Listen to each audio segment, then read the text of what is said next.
अस्सलामु अलैकुम वरहमतुल्लाहि वबरकातुहू। अऊज़ु बिल्लाहि मिनश शैतानिर रजीम। बिस्मिल्लाहिर रहमानिर रहीम। रब्बना ला तुज़िग़ क़ुलूबना बअदा इज़ हदैतना व हब लना मिन लदुनका रहमा इन्नका अंतल वहाब। ऐ हमारे रब, हिदायत के बाद हमारे दिलों को टेढ़ा न करना और हमें अपनी तरफ से रहमत अता फरमा। बेशक तू बड़ा अता करने वाला है। अल्लाहुम्मा सल्लि अला मुहम्मद व अला आलि मुहम्मद। आज 29वें सपारी की छठी सूरत सूरह जिन का तर्जुमा शुरू हो रहा है। नंबर 1 आयत से। ये अलसादी तफसीर से लिया गया है, जिसको सभी फिरके के लोग सही मानते हैं। बिस्मिल्लाहिर्रहमानिर्रहीम। ए रसूल, कह दीजिए कि वही की गई है मेरी तरफ ये कि गौर से सुना एक जमात ने जिनों में से कुरान, तो उन्होंने कहा बिलाशुबा हमने सुना कुरान अजीब, गुराहनामाई करता है राह हक की तरफ, सो हम ईमान लाए इस पर और हरगिज नहीं शरीक ठहराएंगे हम अपने रब के साथ किसी को भी। और ये कि बहुत बुलंद है शान हमारे रब की, नहीं बनाई इसने कोई बीवी और ना कोई औलाद। और ये कि थे कहते हमारे बेवकूफ ऊपर अल्लाह के झूठ, और ये कि गुमान किया था हमने कि हरगिज नहीं कहेंगे इंसान और जिन ऊपर अल्लाह के झूठ। और ये कि थे कुछ लोग इंसानों में से कि वो पनाह पकड़ते थे कुछ लोगों की जिन्नों में से, सो उन्होंने ज्यादा कर दिया इनको सरकशी में। और ये कि उन्होंने भी गुमान किया था जैसा कि तुम जिन्नों ने गुमान किया था, ये कि हरगिज नहीं दोबारा उठाएगा अल्लाह किसी को भी। और ये कि हमने टटोला आसमान को तो पाया हमने इसे भरा हुआ सख्त पहरेदारों और शोलों से।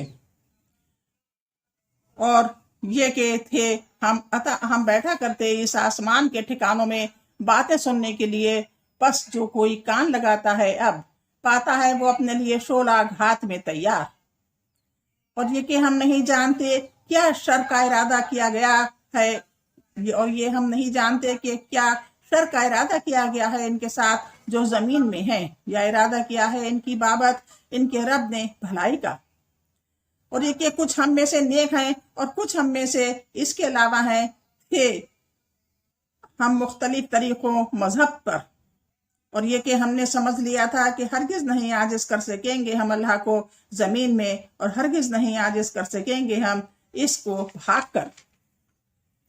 और ये कि जब सुनी हमने हिदायत की बात तो ईमान ले आए हम इस पर, बस जो कोई ईमान लाएगा अपने रब पर तो नहीं डरेगा वो किसी नुकसान से और ना जुल्म और ज्यादती से। और ये कि कुछ हम में से मुसलमान हैं और कुछ हम में से जालिम हैं, बस जो कोई इस्लाम लाया तो उन्होंने तलाश कर ली रहा हक। और लेकिन जो जालिम है तो वो है जहन्नम का ईंधन। और वही की गई है ये कि अगर कायम रखें, और वही की गई है ये कि अगर कायम रहे वो सीधे रास्ते पर तो अलबत्ता हम पिलाएं इनको पानी वाफिर। अब इसकी तफसीर। ए रसूल, लोगों से कह दीजिए मेरे पास वही आई है कि जिन्नों की एक जमात ने इस किताब को सुना। अल्लाह ताला ने इनको अपनी आयात के समा के लिए अपने रसूल की तरफ मुतवज्जे किया ताकि इन पर हुज्जत कायम हो, इन पर नेमतों का इत्माम हो और वो अपनी कौम को मुतनब्बा करने वाले बन जाएं। अल्लाह ताला ने अपने रसूल सल्लल्लाहु अलैहि वसल्लम को हुक्म दिया कि वो इनका किस्सा लोगों को सुना दें। वो किस्सा ये है कि जब रसूल अल्लाह सल्लल्लाहु अलैहि वसल्लम की खिदमत में हाजिर हुए तो आपस में कहने लगे खामोश रहो। बस जब वो खामोश हो गए तो वो कुरान के मानी के फहम से बहरावर हुए और कुरान के हक़ाइक़ इनके दिलों तक पहुंच गए।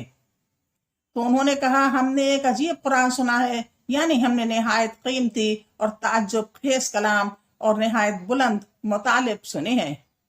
वो कुरान रशद की तरफ हिदायत करता है। रुश्द हर इस चीज के लिए जामा नाम है जो लोगों के दीन और दुनिया के मसाले की तरफ इनकी रहनुमाई करे। तो हम इस पर ईमान ले आए और हम अपने रब के साथ किसी को शरीक नहीं ठहराएंगे।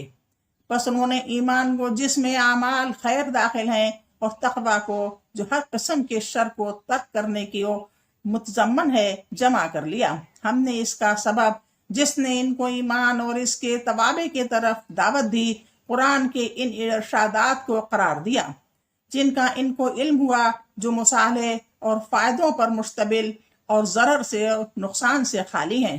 یہ شخص کے لیے بہت بڑی دلیل اور قطعی حجت ہے جو اس سے روشنی حاصل کرتا ہے اور اس کے طریقے کو رہنما بناتا ہے۔ یہی وہ ایمان ہے جو نفع مند ہے، جو ہر بھلائی سے بہرہ مند کرتا ہے، اور جو ہدایت قرآن پر مبنی ہے، برعکس عادی، پیدائشی اور رواجی ایمان کے، کیونکہ یہ تقلیدی ایمان ہے جو شبہات کے خطرات اور بے شمار عوارض میں گھرا ہوا ہے۔ اور یعنی ہمارے رب کی عظمت بلند و بالا اور اس کے نام مقدس ہیں۔ اس نے کسی کو اپنی بیوی بنایا ہے، نہ بیٹا، بس وہ اللہ تعالیٰ کی بزرگی اور اس کی عظمت سے اس بات کو جان گئے جس سے شخص کا ابطال ہوتا ہے، جو سمجھتا ہے کہ اللہ تعالیٰ کی بیوی یا اس کی اولاد ہے، کیونکہ وہ ہر صفت کمال میں عظمت و کمال کا مالک ہے، جبکہ بیوی اور بیٹا بنانا اس کے منافی ہے۔ اس کے برعکس ہے، کیونکہ یہ کمال غنا کی ضد ہے، یعنی وہ ثواب سے ہٹی ہوئی اور حد سے گزری ہوئی بات کہتا ہے، اور صرف اس کی سفاہت اور عقل کی کمزوری نے اسے ایسا کرنے پر آمادہ کیا ہے، ورنہ اگر وہ سنجیدہ اور مطمئن ہوتا تو اسے معلوم ہوتا کہ کیسے بات کہنی ہے۔ یعنی اس سے پہلے ہم دھوکے میں مبتلا تھے، انسانوں اور جنات میں سے ہمارے سرداروں اور روساں نے ہمیں دھوکے میں ڈال رکھا تھا۔ ہمیں ان پر یقین تھا، ہم ان کے بارے میں سمجھتے تھے کہ وہ اللہ تعالیٰ پر جھوٹ بولنے کی جرات نہیں کرتے، اس لیے ان سے قبل ہم ان کے طریقے پر گامزن تھے۔ آج حق ہم پر واضح ہو چکا ہے، ہم اس کے راستے پر چل رہے ہیں اور ہم نے اس کے سامنے سر تسلیم خم کر دیا ہے۔ ہمیں مخلوق میں سے کسی کے ایسے قول کی کوئی پرواہ نہیں جو ہدایت کے منافی ہو۔ یعنی انسان جنوں کی عبادت کرتے تھے اور خوف اور گھبراہٹ کے موقعوں پر جنات کی پناہ لیتے تھے، بس انسانوں نے جنات کو زیادہ سرکش بنا دیا۔ یعنی جب جنوں نے دیکھا کہ انسان ان کی عبادت کرتے ہیں اور ان کی پناہ طلب کرتے ہیں تو اس چیز نے ان کی سرکشی اور تکبر میں اضافہ کر دیا۔ ایک احتمال یہ بھی ہے کہ ضمیر جنات کی طرف لوٹتی ہے، جنات کی طرف لوٹتی ہے، یعنی جب جنات نے انسانوں کو دیکھا کہ وہ ان کی پناہ پکڑتے ہیں تو انہوں نے ان کے خوف اور دہشت زدگی میں اور اضافہ کر دیا، تاکہ وہ ان کو جنات کی پناہ لینے اور ان کے قول سے تمسک کرنے پر مجبور کریں۔ زمانہ جاہلیت میں جب انسان کسی خوفناک وادی میں پڑاؤ کرتا تو کہتا، میں اس وادی کے سردار کی، اس کی قوم کے بے وقوفوں سے پناہ مانگتا ہوں۔ یعنی جب انہوں نے حیات بعد الموت کا انکار کر دیا تو شرک اور سرکشی اختیار کرنے کی جرات کی۔ یعنی جب ہم آسمان پر آئے اور وہاں کے حالات کی خبر لی تو ہم نے بھرا ہوا پایا اس کو مضبوط چوکیداروں سے، یعنی اس کے کناروں تک پہنچنے اور اس کے قریب آنے سے اس کی حفاظت کی گئی تھی، اور انگاروں سے، ان انگاروں کو ان جنات پر پھینکا جاتا ہے جو آسمانوں کی سن گن لینے کی کوشش کرتے ہیں۔ یہ ہماری پہلی عادت کے برعکس ہے، کیونکہ پہلے ہمارے لیے آسمان کی خبروں تک رسائی ممکن تھی۔ اس سے پہلے ہم سن گن لینے کے لیے آسمان کے ٹھکانوں پر بیٹھا کرتے تھے، ہم اللہ تعالیٰ کی مشیت کے مطابق آسمان کی خبریں حاصل کر لیتے تھے۔ اب اگر کوئی سن گن لینے کی کوشش کرتا ہے تو شہاب ثاقب کو ہاتھ میں لگے ہوئے پاتا ہے، جو اس کو تلف کرنے اور جلا ڈالنے کے لیے تیار ہوتا ہے۔ یعنی یہ معاملہ بہت عظیم اور اس کی خبر بہت بڑی ہے۔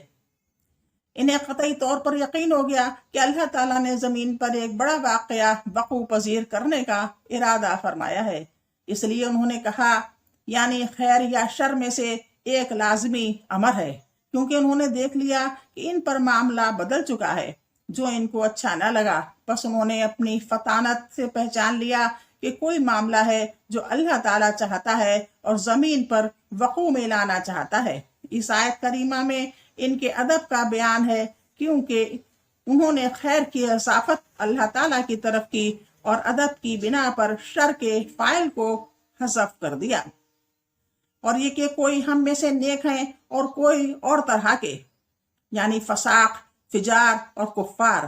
हमारे कई तरह के मजहब हैं, यानी मुख्तलिफ मतनू गिरोह और मुतफर्रिक ख्वाहिशात हैं।